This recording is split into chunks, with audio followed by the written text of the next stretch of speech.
Irmãos, e a Bíblia nos diz que existia um casal de senhores, que se chamava Isabel e Zacarias. Isabel, por sua vez, era estéril e não podia dar à luz. E seu marido Zacarias já era de idade avançada e não podia dar a graça de sua esposa, de ter uma virtude para que ela pudesse conceber. Era impossível na vida daquele casal ter filhos. Era impossível na vida daqueles dois homens, daquele marido e daquela mulher, terem filhos. Mas como existia uma promessa que um profeta deveria se levantar antes do nascimento de Cristo, o Espírito visitou Isabel. A unção de Deus veio sobre o útero de Isabel. O anjo do Senhor visitou Zacarias. E a Bíblia nos diz que Isabel teve a graça de conceder e dar à luz a um filho. A Bíblia nos diz que João Batista era um homem que desde o ventre de sua mãe ele era cheio do Espírito Santo. Desde o ventre da mãe dele ele tinha uma vocação a ser profeta. A Bíblia nos diz que quando Maria foi ao encontro de Isabel, a criança que estava no útero de Isabel estremeceu, porque desde o ventre ele era cheio do Espírito Santo. Desde o ventre ele era profeta. Eu imagino que desde o ventre o inimigo já o odiava. Que desde o ventre o inimigo já sabia que com o nascimento dele, a coisa pro lado dele não ia ficar boa. Porque João Batista era um homem que não tinha medo de anunciar, de dizer a boa nova e de pregar a verdade e a conversão. A Bíblia nos diz que João Batista cresceu e por volta, imagino, da sua base, uns 30 e poucos anos, a Bíblia nos diz que ele estava no deserto e ele pregava a conversão. João Batista, irmãos, ele não era como nos dias de hoje, como nós vemos muitos pregadores, muitos líderes religiosos que passam a mão na cabeça dos seus fiéis. João Batista não, ele gritava: raça de víboras, cobras, convertei-vos ao Senhor. Ele era um homem ousado, um homem que vestia pelos de carneiro e comia mel silvestre e andava pelo deserto da Judeia. João Batista, ele não ficava se preocupando se estava calor, se estava chovendo, se ele tinha que comer ou se ele não tinha que comer. Ele pregava a conversão. Irmãos, nós que somos profetas de Deus, nós temos que ser como João Batista. Nós temos que gritar e anunciar. Nós temos que declarar que o pecado continua sendo pecado nessa geração. Nós temos que se levantar a nossa voz. Nós temos que sim, se preciso for comer a mel com gafanhoto, nós temos que sim vestir pelos de carneiro se for preciso, mas nós temos que anunciar o Evangelho. A Bíblia nos diz, irmãos, que o ministério de João Batista incomodou o rei Herodes. João Batista, ele se levantava até mesmo contra os reis. Ele não fazia acepção de rico, de pobre, de rico. Ele pregava a verdade, doesse a quem doer, ele falava aquilo que vinha do coração de Deus. E oxalá se nós tivéssemos essa ousadia de pregar tudo aquilo que está no coração de Deus. Eu ouso dizer, se nós fôssemos pregar a Bíblia de vírgula por vírgula, ponto por ponto, nós não seríamos dignos. João Batista era ousado. A Bíblia nos relata que certa vez ele se levantou contra o rei Herodes, a maior autoridade daquela época, e disse: ei Herodes, é pecado você adulterar contra o seu irmão. É pecado você deitar com a mulher do seu irmão. Você está prostituindo o teu corpo.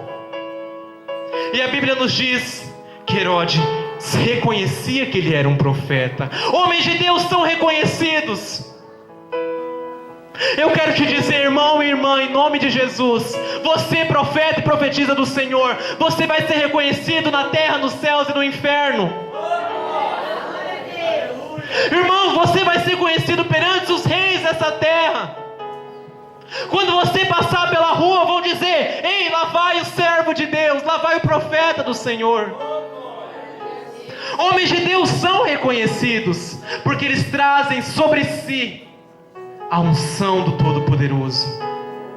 E a Bíblia nos diz que o rei Herodes estava festejando, que o rei Herodes estava celebrando uma festa. Pode ser que o rei celebrava uma conquista, ou um grande feito que ele conseguira. E ele deu uma festa para todos os seus reinos, para as pessoas importantes de Israel. Estavam todos reunidos, comendo, bebendo, enchendo a cara e fazendo todo tipo de orgia e todo tipo de blasfêmia contra Deus, todo tipo de festa mundana. E a Bíblia nos diz que de repente a filha de Herotíades se levanta e começa a dançar uma dança que seduziu o coração do rei Herodes. A filha de Herotíades começa a dançar uma dança sensual. A filha de Herotíades começa a mexer na sexualidade do rei Herodes, e ele desperta um desejo de possuí-la, um desejo de ter o corpo daquela jovem. Eu te digo, começa aí a se levantar um dos principais demônios dos infernos. Um espírito de sexualidade, um espírito de pombagira toma conta do coração daquela moça, e ela começa a dançar na presença do rei.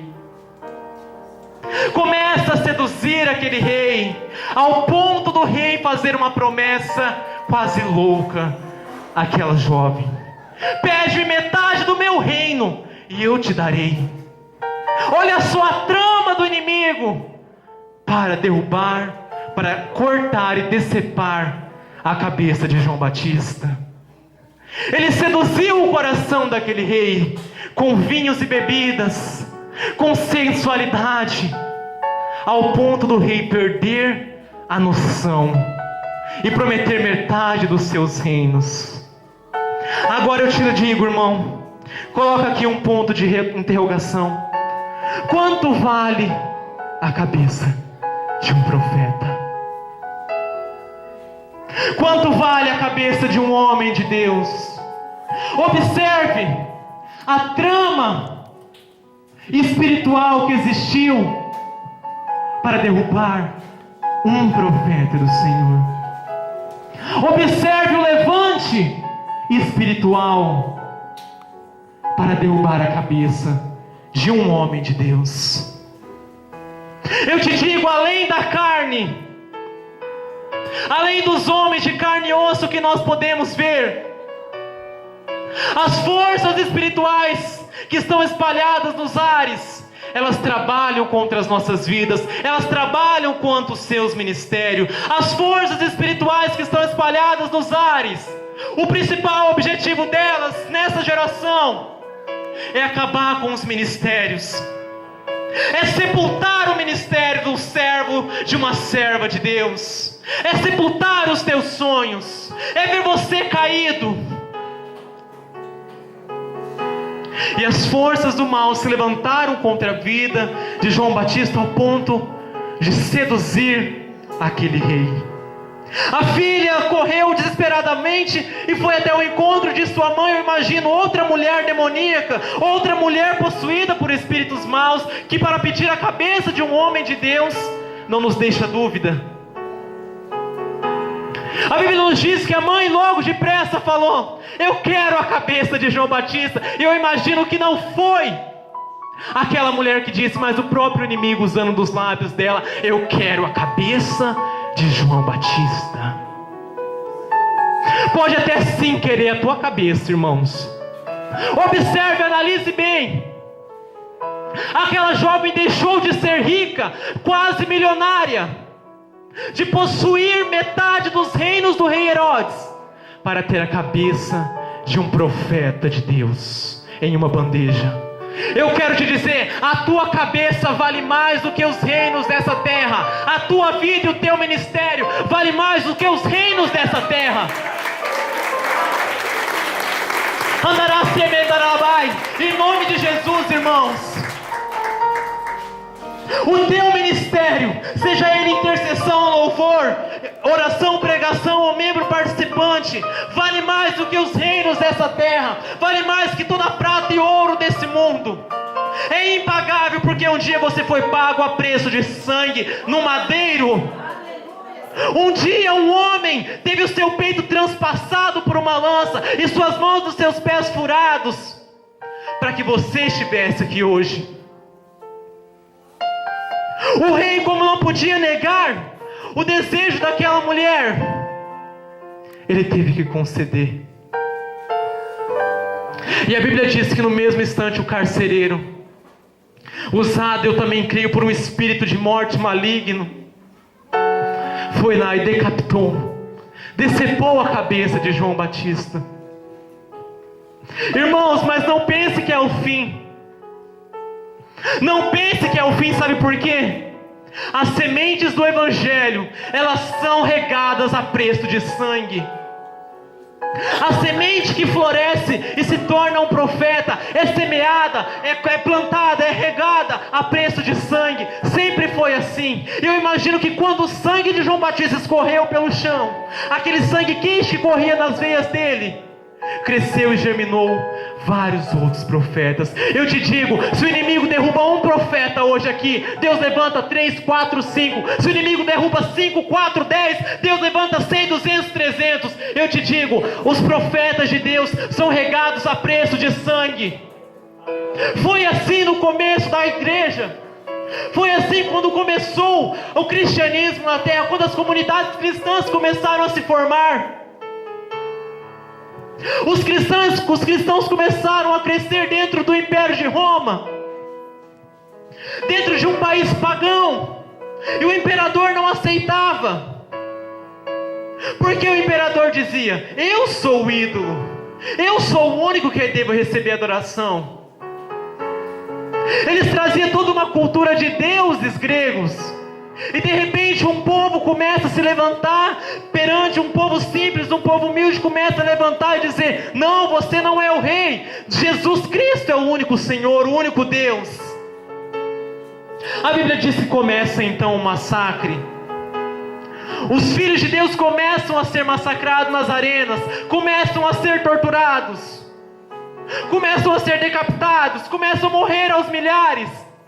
E é engraçado que eu pesquisava outro dia e diz que o Império Romano ficava confundido, porque quanto mais cristãos morriam pelo Evangelho, quanto mais sangue eles derramavam nas arenas, mais cristãos, mais o número dos fiéis aumentava.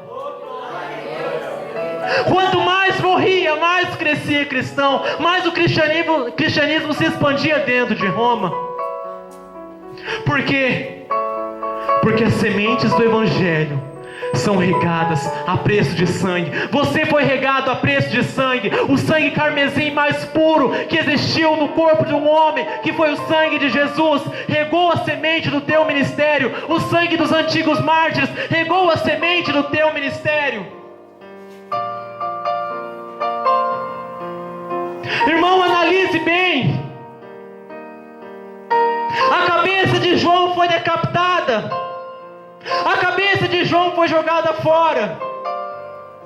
Foi trazida até a presença daquela mulher. Tudo por quê? Porque o inimigo não aceita homens e mulheres de Deus.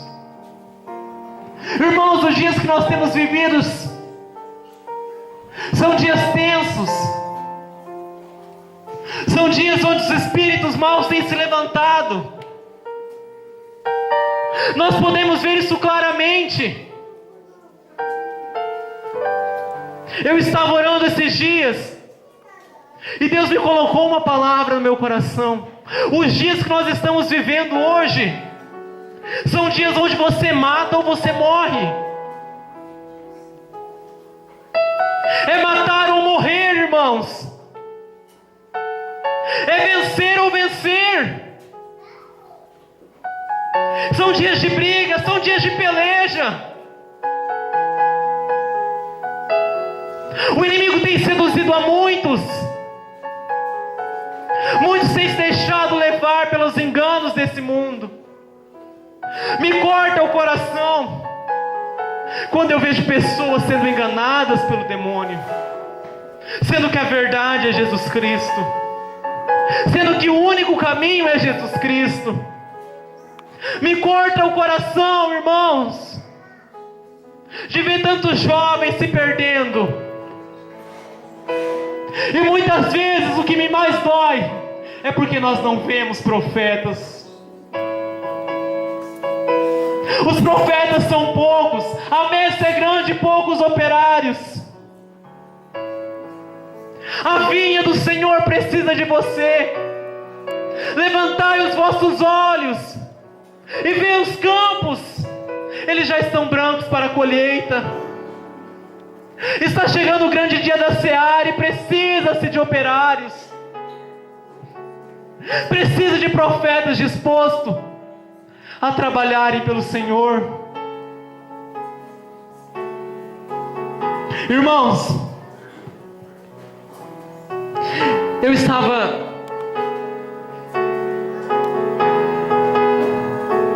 analisando e eu tive a graça de poder ver com meus olhos assim algumas festas do mundo. Quando eu digo festa do mundo, eu me refiro a bailes funks, a raves, a todo esse tipo de festa que tem surgido nos dias de hoje. Eu estava observando esses dias, estava estudando certas seitas onde as pessoas idolatram os demônios. E eu analisei e observei uma coisa que me feriu dentro de mim, que me deixou com o espírito amargurado. Eu observei que nas festas do mundo as pessoas não têm vergonha de dançar. Eu analisei que nas festas do mundo as pessoas não têm vergonha de gritar. Que nas festas mundanas que surgem por aí, os jovens não têm vergonha de pular. Eu analisei que nos dias de hoje as pessoas não têm vergonha de se viciarem, de começarem a pular e fazer todo tipo de brincadeira, de zoeira, de festa, de orgia, de farra. Eu comecei a analisar que ao som da música as pessoas começam a ser envolvidas por uma alegria, por uma euforia, e começam a se mexer, a pular e a fazer tantas outras coisas. Eu comecei a analisar e observei que nas outras seitas ocultistas as pessoas começam a tocar os seus tambores, os seus tamborins, começam a tocar os seus instrumentos, e ali elas começam a se entregar e começam a adorar aqueles que elas acreditam. E eu parei para pensar muitas vezes, nós cristãos, o que nós temos feito para o nosso Deus? Muitas vezes nós vemos para o louvor e mal conseguimos nos levantar de nossas cadeiras, mal conseguimos levantar as nossas mãos para dizer um glória a Deus. Muitas vezes, irmãos, eu estou falando por mim, estou falando de mim em primeiro lugar. A gente tem vergonha de começar a dançar para o Senhor, de bater palma para o Senhor. E quando ainda tem aqueles corajosos que pulam, gritam, choram, se esperneiam diante de Deus, dançam, vem aquele infeliz e se levanta e começa a dizer: ei, aquele está louco. Como é, irmãos? Para o mundo, dançar para o mundo não é loucura, e dançar para Deus é loucura. Então nós queremos morrer loucos. Como dançar para o mundo, encher a cara, cair pelo chão não é loucura. E quando o jovem, a mulher, o homem, a criança começa a vir para a casa do Senhor e começa a dançar, festejar no Espírito, se torna loucura, é exagero. Para que isso? Deus não é surdo. Para que toda essa loucura, essa euforia? Ah, então quer dizer que para dançar para o mundo não é loucura. Eu quero te dizer, irmãos, eles precisam lá no mundo, para se alegrar e se encher de alegria, de encher de euforia, eles precisam de muitos espíritos, espírito de bebida alcoólica, espírito de fumo, espírito de orgia, todo tipo de linhagem de coisas malignas do mal. E nós aqui, para se alegrarmos na presença de Deus, nós só precisamos de um, e Ele é santo e puro, e quando Ele vem sobre nós, Ele repousa a sua unção e sua graça, e traz a paz sobre esse ambiente. Eles lá podem estar dançando, mas chega perto que você vai sentir o cheiro mau, você vai sentir uma angústia, uma aflição, um nojo no seu coração. E quando nós estamos aqui, nós sentimos a paz, porque só um Espírito pode trazer a paz, e Ele se chama Espírito Santo de Deus. Nenhum outro Espírito é comparado de santidade e graça e unção como o nosso Espírito. Eles precisam sim de muitos Espíritos para se sentir alegre. Nós não, nós só precisamos do Espírito de Deus, porque é Ele que nos dá força.